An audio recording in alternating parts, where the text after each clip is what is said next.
everybody. Welcome into the Fallout Shelter. Today I'm going to show you what I had for my break, lunch, and afternoon. I had some belly dump delta on me, and then later in the day a lot of carbon black coal ash.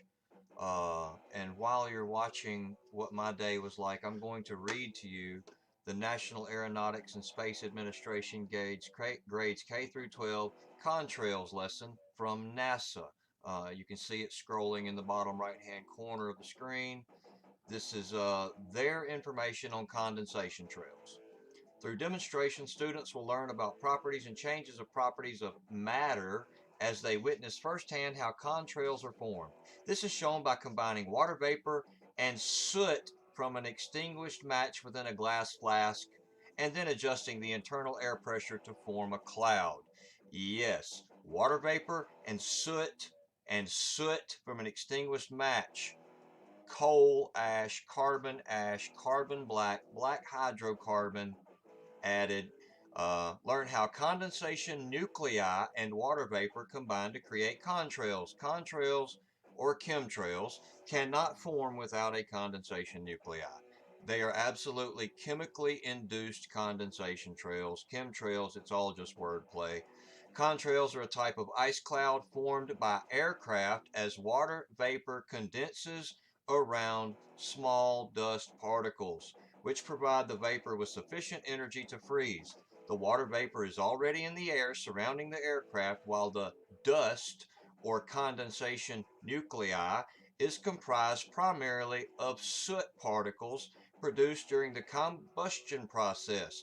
And we go over all the times the elements that are in jet fuel, such as aluminum, barium, strontium, chromium, magnesium, manganese, sulfur, and calcium in high levels. And when all of that is combusted and burnt, it makes this soot particle, and they have different levels of fuel to make these different levels. And I'm not going to even get into the sprayers, which I'll be going over in future videos and I have in past videos.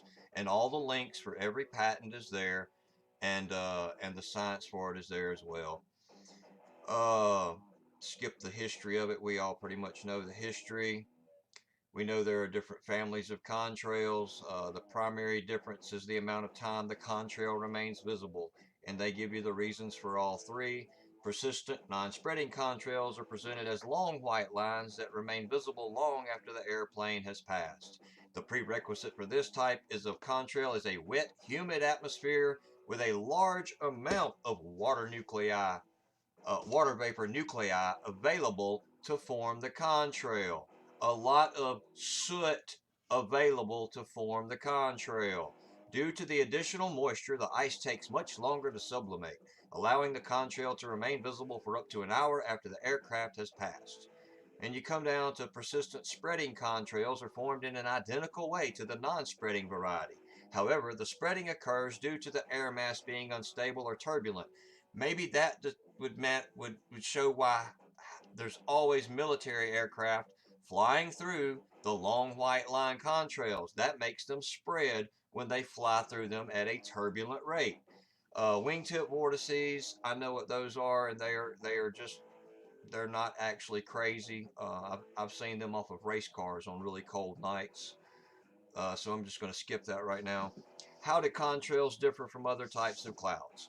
Unlike clouds which form naturally, listen, these are NASA's words, not mine. Contrails are technically man-made clouds since they are formed due to the exhaust from an airplane. Man-made clouds from an airplane.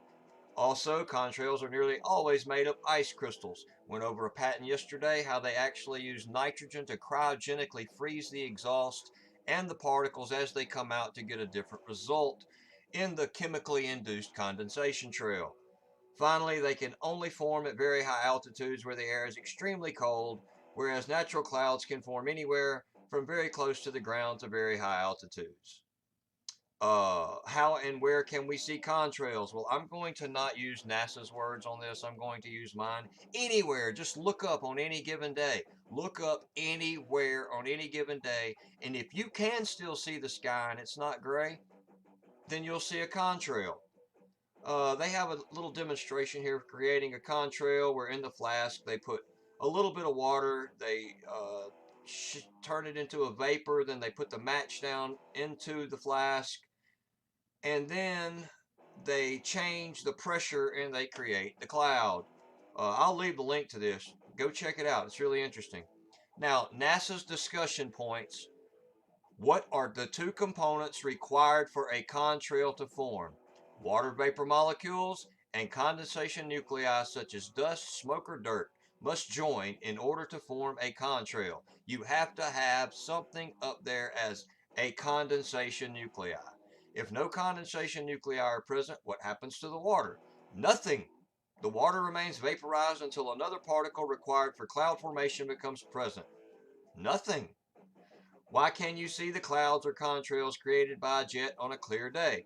The clear sky lets the sun rays travel to Earth's surface unimpeded when light runs into the cloud or contrail. It is reflected by the water molecules making the cloud visible and distinguishable from its background. Can contrails move or do they stay in the location where they are formed? Because contrails are formed at high altitudes where the winds are usually very strong, they will often move away from the point where they originated. When looking up to the sky, you can frequently see older persistent contrails that formed many miles away but moved into view because of the wind or the military action that was pushing them into place. I will leave the link to this. This is one of the few places I have ever found them where they talk so openly about you having to have condensation nuclei, and I find it odd that it is in their curriculum. Uh, Can you say it's maybe predictive programming so that everybody just believes that this is normal soot particles and they can add them, they can take them away at will, and do whatever they want to with them? Once again, I have talked too long. I appreciate it if you've made it this far. I can't see why. Anyway, well, I can see why. If you've made it this far, you really care about the planet.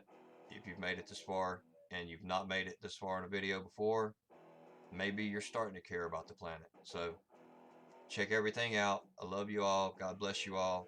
And have a wonderful evening.